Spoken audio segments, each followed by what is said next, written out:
আজকে একটা 3 পাউন্ডের ছোটা ভীম থিম কেকের ভিডিও শেয়ার করছি। কেকটা ছিল ভ্যানিলা ফ্লেভারের এবং এর সাথে আমি চকলেট গানাশ বানিয়ে একটু ড্রিপলিং করে দিয়েছি যাতে কেকের ডিজাইনটা একটু অন্যরকম মনে হয়। যাই হোক, তোমরা দেখতে পাচ্ছ।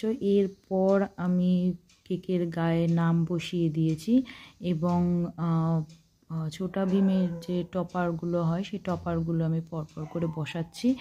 এই টপারগুলো বসানোর পরে আমার কেকটা একটু ফাঁকা ফাঁকাই মনে হচ্ছিল, সো আমি তাই গ্যাস নজল দিয়ে একটু গ্যাস বানিয়ে দিয়েছি। প্রত্যেকটা টপারের সামনে আমি কিছু গ্যাস বানিয়ে দিয়েছি এবং গ্যাস বানিয়ে দেওয়ার পর আমি কিছু ফ্লাওয়ার বানিয়েছিলাম টপার হিসাবে, তো সেই ফ্লাওয়ারগুলো গ্যাসের সামনে আমি সাজিয়ে দিয়েছি।